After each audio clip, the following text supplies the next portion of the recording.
The station floated between two stars, silent and careful, like it was afraid to be noticed. It was built by many species, shaped by many rules, and held together by agreements older than most human nations. For Evan Marek, it was the most important place he had ever stepped into.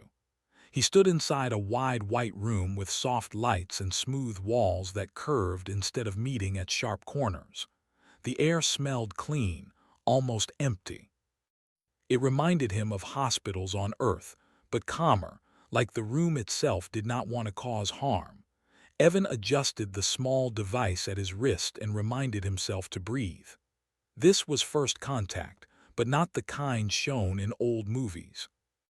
There were no weapons, no shouting, no dramatic speeches. Just chairs, translators, and rules written so carefully that even silence had meaning. Across from him sat Salith. She looked almost human at first glance. 2 arms, 2 legs, a face with eyes that blinked slowly. Her skin had a soft silver-blue color, like light on water. Her hair was dark and long, falling straight down her back. What made Evan pause every time was the garment she wore. It wrapped around her waist and fell to the floor in layered folds. The fabric looked thick but smooth, dark but slightly shining, as if it absorbed light instead of reflecting it. It did not move when she moved, not fully. It followed her, but always a moment late. Humans had called it a skirt because they did not have a better word. Salith's hands rested on her knees. Her posture was straight, her expression calm, but Evan could see tension in her eyes. Not fear, something deeper. Evan was a xenocultural analyst. His job was not to command or threaten. His job was to understand. He had spent years learning how easy it was to offend another species without meaning to. He believed respect was humanity's greatest strength. That belief would be tested today. "Thank you for agreeing to another meeting," Evan said slowly.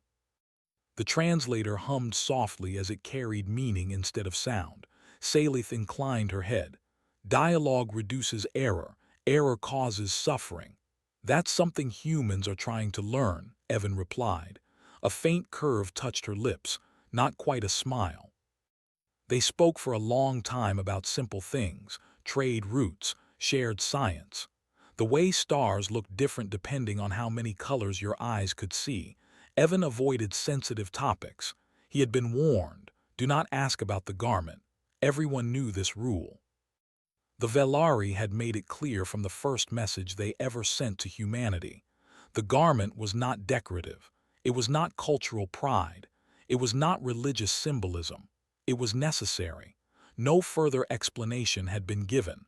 Normally, Evan would have respected that. He believed some questions did not need answers, but today was not normal. A low hum passed through the station. The lights dimmed, then brightened again. Evan felt a slight pull in his chest, like gravity had shifted its grip for a second. Salith stiffened. Evan tapped his wrist device. "Control, what was that?" A voice answered, tense but controlled. "Minor gravity fluctuation. Stabilizers are correcting. No danger expected."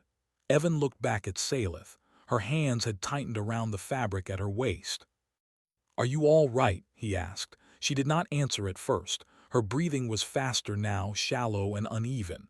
"This environment," she said carefully, "is becoming less forgiving." Evan frowned. "Our systems should—" Another hum cut him off. This one was stronger. The floor vibrated slightly beneath his boots. The voice at his wrist returned. "Lieutenant, we need confirmation that our guest is not at risk.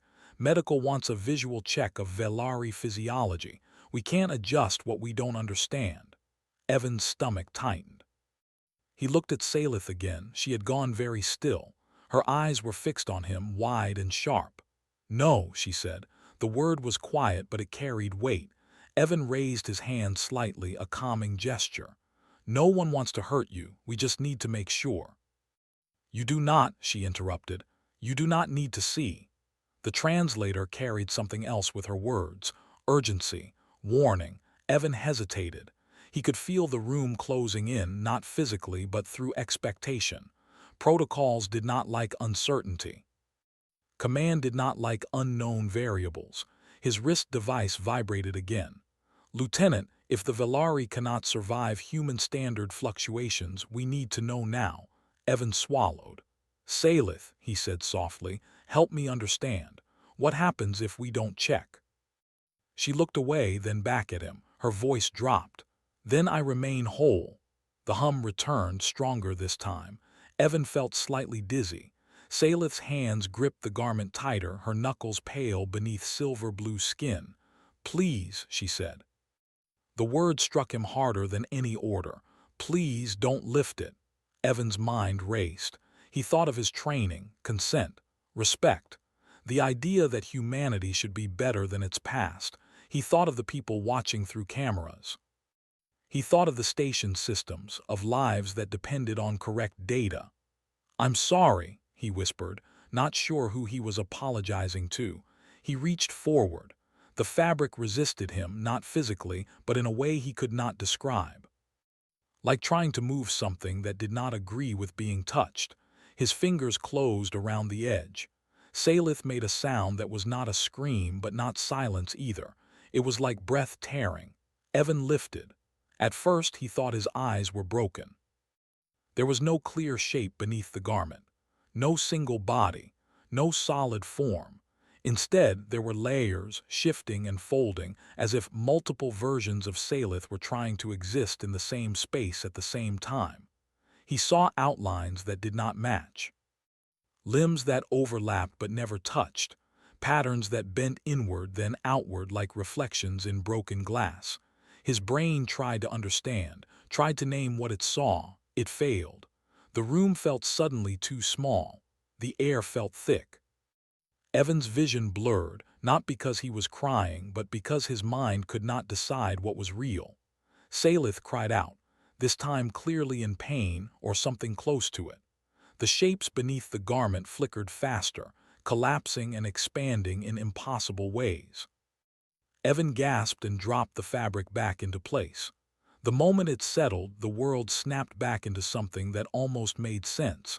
Evan fell backward into his chair, breathing hard. His heart was racing.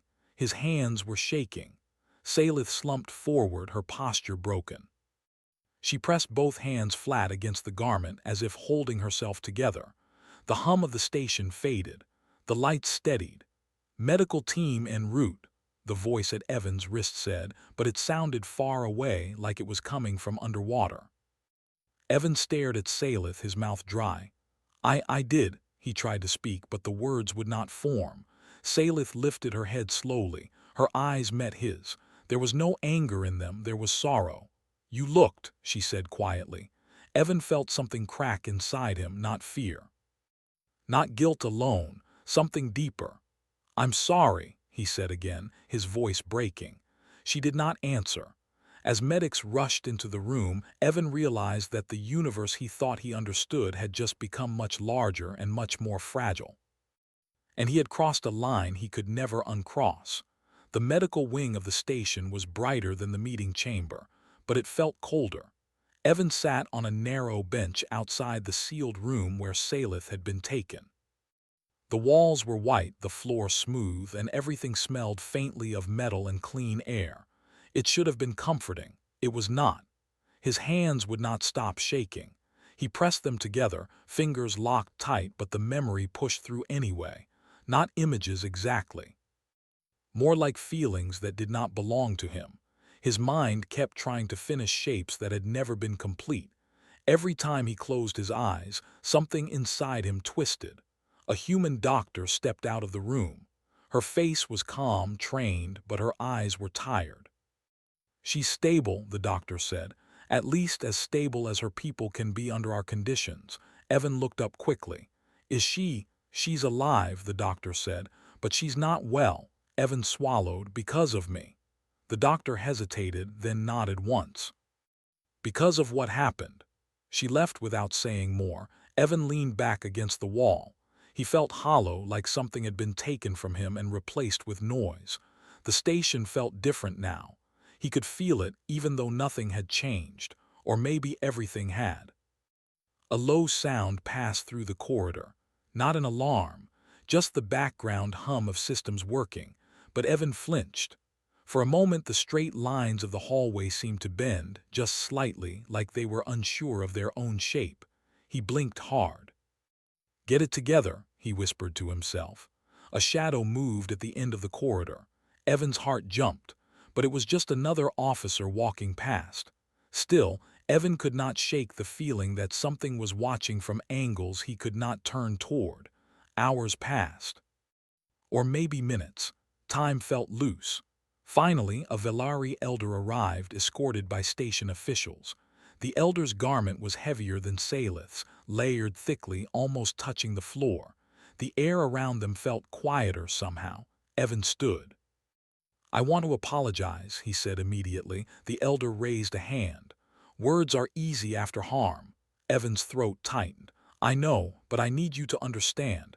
We understand humans," the elder said calmly. "You look to learn, you look to protect.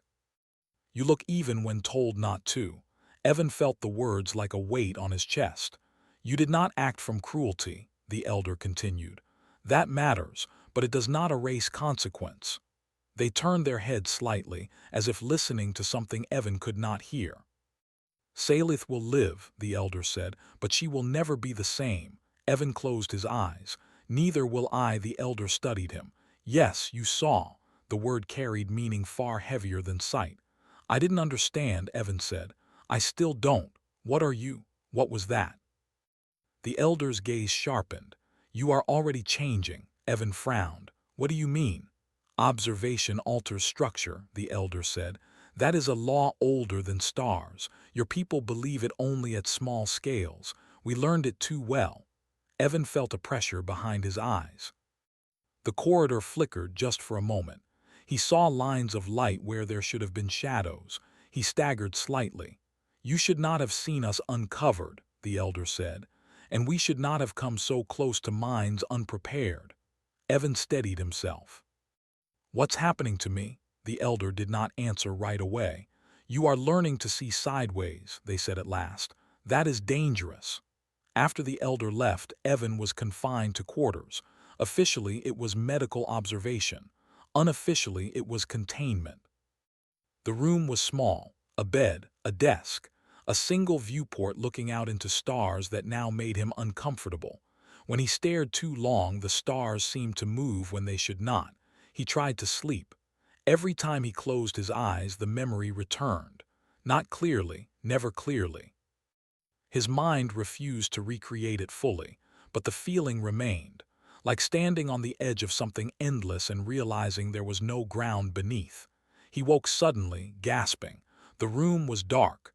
Something moved near the corner. Evan's heart raced. "Hello," he said. Nothing answered. He turned on the light. The corner was empty. Still, the feeling remained, like a presence that slipped away the moment he tried to face it. The next day, reports began. Technicians complained of strange readings. Sensors gave answers that did not match questions.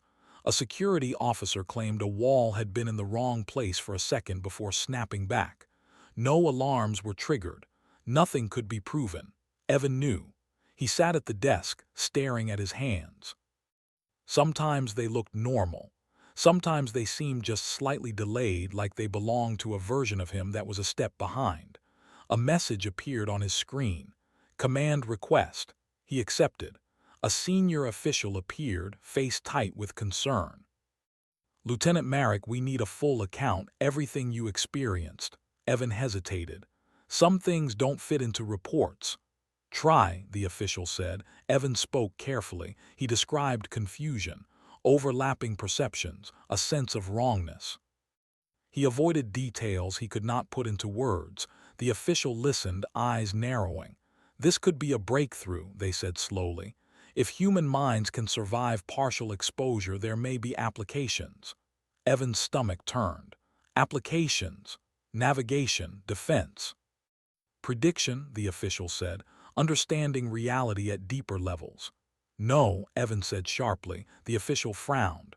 "Lieutenant, you're talking about forcing others to see what I saw," Evan said. "It nearly destroyed Salith. It's destroying me." "We don't know that," the official replied. Adaptation takes time. Evan stood, fists clenched. You're wrong, some doors aren't meant to be opened. The official's voice hardened. That's not your decision. The screen went dark. Evan sank back into his chair, breathing hard. That night he saw Salith again, not physically. She appeared in his thoughts, clear and quiet. You are leaking, her voice said. Evan froze. Salith, do not be afraid, she said. This is not speech, it is resonance. Tears filled Evan's eyes. I'm sorry. I know, she said. That is why this connection exists. What's happening to me? He asked. You saw without protection, she said. Your mind touched edges it was never shaped for. Can it be fixed? Evan asked. There was a pause. No, she said gently. But it can be guided. The room seemed to tilt. Evan gripped the desk. They want to use this, he said. They want to push further. Humans always do, Salith replied. That is why you are dangerous and why you are precious. How do I stop it? Evan asked. You speak, she said. You carry the wound, you warn others not to repeat it. The presence faded. Evan sat alone in the quiet room, shaking but clearer than he had been since the chamber. He understood now. This was not about knowledge, it was about restraint. And whether humanity could learn it before looking too far again, Evan stood before the wide, transparent wall of the assembly chamber, looking out at the stars. They no longer felt distant or peaceful. Each point of light now carried depth, layers, meanings his mind brushed against without fully touching. He had learned how to look away, but the effort never stopped. Behind him, the Terran assembly gathered. Rows of humans in uniforms and formal clothing filled the curved chamber. Scientists, military leaders, diplomats, all waiting for him. He was not healed, he was not whole, but he was still human. A soft signal sounded. Evan turned. You may begin, the speaker said. Evan walked to the center of the chamber. His steps felt heavy, like the floor resisted him, not physically but in memory. He placed his hands on the smooth surface before him and looked up. My name is Evan Marek, he began. I was assigned as a xenocultural analyst during our first deep diplomatic contact with the Velari. He paused. The room was silent. I violated a boundary, he continued. Not out of cruelty, not out of desire, but out of fear and curiosity. Some shifted uncomfortably. I saw something humans were never meant to see. Images flickered on screens behind him, not recordings. Those had been destroyed. Only abstract diagrams, symbols meant to suggest without revealing. The Velari are not fragile because they are weak, Evan said. They are fragile because reality treats them differently. Observation harms them, exposure reshapes them. A scientist raised a hand. Lieutenant, with respect, you're describing a phenomenon. Phenomena can be studied. Evan looked at them. His eyes were tired but steady. I am the study, he said. He took a breath. Since that moment my perception has been damaged or changed. I see patterns where none should exist. I feel connections that do not belong to me. I am functional, I am alive, but I am no longer safe. Murmurs spread. You want to know what applications this has, Evan said. Navigation, weapons, prediction. He shook his head slowly. You are asking the wrong question. The room quieted. The right question is this, Evan said. What kind of species do we want to be when the universe finally looks back at us? The speaker leaned forward. Explain. Evan's voice softened. The Velari once asked the same question. They looked deeper and deeper because they could. And the universe answered by breaking them. They survived by learning when to stop. He gestured to the stars. Humans are fast learners, strong survivors, but we are also hungry. We believe every mystery is an invitation. He looked around the chamber. Some mysteries are warnings. A military officer stood. With all due respect, Lieutenant, fear has never advanced our species. Evan met their gaze. Neither has blindness. Silence followed. Then a new presence entered the chamber. The air felt different, quieter. The Velari delegation arrived, moving slowly, garments heavy and still.